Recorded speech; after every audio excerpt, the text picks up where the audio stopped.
So currently we are in the final phase of ICC T20 World Cup 2026. আগামীকাল final আহমেদাবাদের Narendra Modi স্টেডিয়ামে সন্ধ্যা 7টা থেকে India এবং New Zealand মুখোমুখি হবে। আমি প্রথম থেকেই বলে আসছি, যারা আমার ভিডিও প্রথম থেকে দেখে বলে আসছি যে ইন্ডিয়া এই টুর্নামেন্ট জেতার জন্য সব থেকে বড় দাবিদার, এবং ইন্ডিয়া যদি এই টুর্নামেন্ট না জেতে সেটা তাদের জন্য একটা কি বলবো, একটা বাজে অ্যাচিভমেন্ট হবে।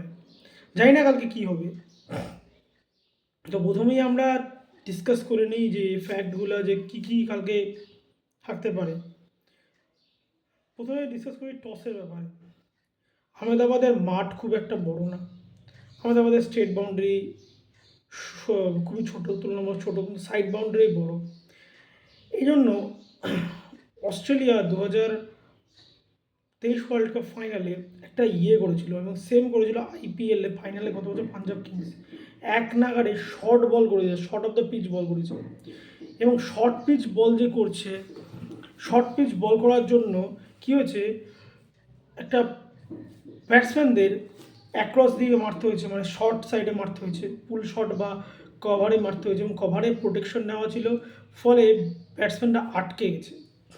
তো এই পন্থা অবলম্বন করে কিন্তু অস্ট্রেলিয়া ওয়ার্ল্ড কাপ জিতেছে, এবং আরসিবি এটা অবলম্বন করেনি, এটা পাঞ্জাব কিংস আরসিবির এগেনস্ট অবলম্বন করেছিল। এবং আরসিবির ব্যাটিং লাইন আপকে, স্পেশালি বিরাট কোহলির মতো প্লেয়ারকে ওরা আটকাতে পেরেছিল, শেষ পর্যন্ত বিরাট কোহলি কিন্তু শর্ট বলেই আউট হয়েছিল।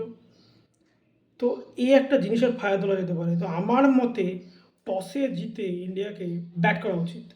যে কোনো দিন ব্যাট করো, আমি অন্য দিন হলে বলতাম আহমেদাবাদ সঙ্গে চেজিং গ্রাউন্ড, কিন্তু ফাইনাল ম্যাচের মতো বড় ম্যাচে আমি মনে করি, আমার পার্সোনাল ওপিনিয়ন যেটা, যে টসে জিতে সবাইকে ব্যাট করা উচিত। ব্যাট করে বড় রান করো, তারপর তোমার বোলিং নিয়ে চোখ করো, কারণ ফাইনাল ম্যাচ 1 নম্বর। দ্বিতীয়ত হচ্ছে স্কোরবোর্ড প্রেশার থাকবে, তৃতীয়ত হচ্ছে ফাইনাল। এই তিনটার জন্য কিন্তু অপোনেন্টের চোখ হয়ে যাওয়ার সম্ভাবনা হাই থাকে। হ্যাঁ, তো এই জন্য আমি মনে করি যে ফাইনাল ম্যাচে সবার আগে ব্যাটিং নেওয়া উচিত টসে জিতে। যদি জেতে, টস না জিতলে তো কিছু করার নেই, টস কন্ট্রোলে নেই। আগের দিনেও ইন্ডিয়া টসে হেরেছিল, তো 4 রান করেছিল। আমি অন্তত দিয়েছিলাম, রিল্যাক্স ছিলাম যে ইন্ডিয়া ব্যাপার নেই, ইংল্যান্ড যতই মারুক না কেন ইংল্যান্ড পারবে না করতে হবে। তো এইবার যেটা প্রথম প্রশ্ন হচ্ছে ইন্ডিয়ার টিম নিয়ে। ইন্ডিয়ার যা টিম, এই টিমে যদি ওয়ার্ল্ড চ্যাম্পিয়ন না হয়, সাথে দুর্ভাগ্যের বিষয় কিছু থাকবে না। ব্যাটিং পাওয়ার দুর্দান্ত, বোলিং দুর্দান্ত, এবং অলরাউন্ড এবিলিটিও দুর্দান্ত। অনেকে বলছে অভিষেককে বসাও, রিঙ্কুকে খেলাও, বরুণকে বসাও, কুলদীপকে খেলাও। পাগল নাকি? তার কি পাগল? অভিষেক ফ্লপ, আমি জানি। ফ্লপ অফ দ্য টুর্নামেন্টে অভিষেকের নাম প্রথমে থাকবে। অভিষেক একদিনই রান করেছে, সেদিনকে অফ স্পিনার বল করেনি, বাকি প্রতিদিন অফ স্পিনার বল করেছে, অভিষেক ফ্লপ খেয়েছে। আগের দিনে অফ স্পিনারই আউট করেছে, তাহলে অভিষেক হচ্ছে flop of the tournament. Still I will bet on Abhishek Sharma.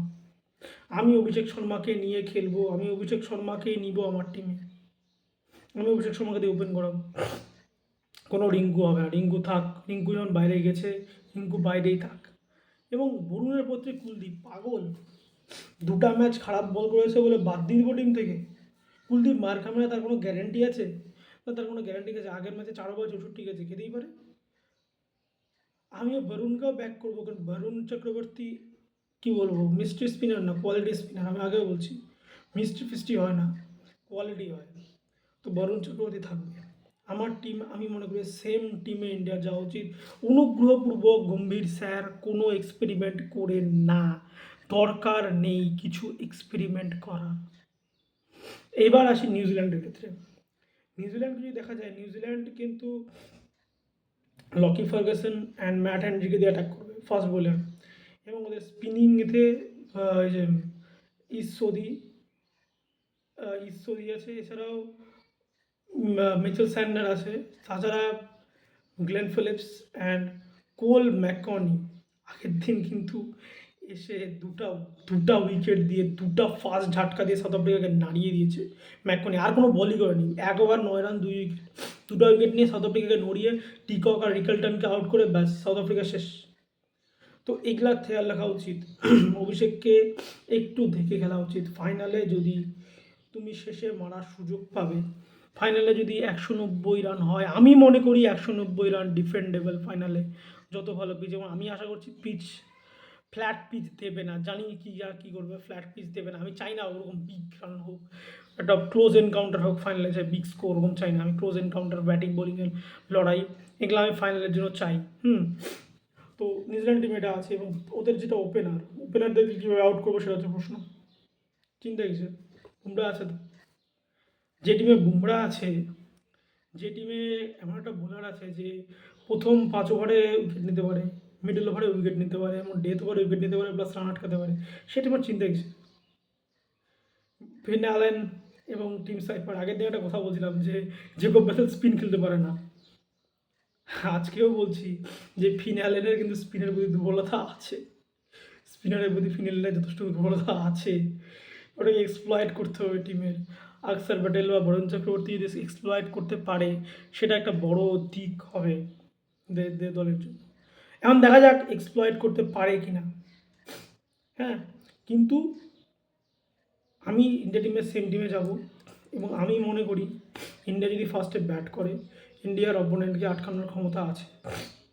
হ্যাঁ, সূর্যকুমার যাদবের ক্যাপ্টেন্সি আমার ভালো লাগে না, কিছু ভুলভাল ডিসিশন নেয়। রোহিত শর্মা থাকলে আগে দিয়ে ইংল্যান্ডে দরণ করতে পারতো না, আলাদাই ক্যাপ্টেন্সি, ওগুলো আলাদা ব্যাপার, ওগুলো আমরা আলাদা কনসেপ্টে চলে যাচ্ছি।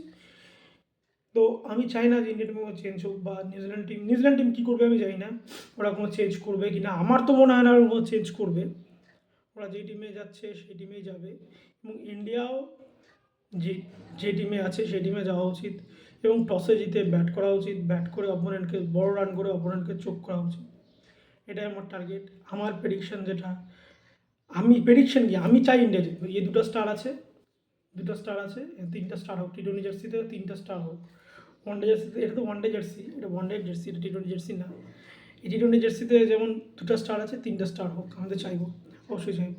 অল দ্য বেস্ট, দেখা হবে ভিডিওর পরে।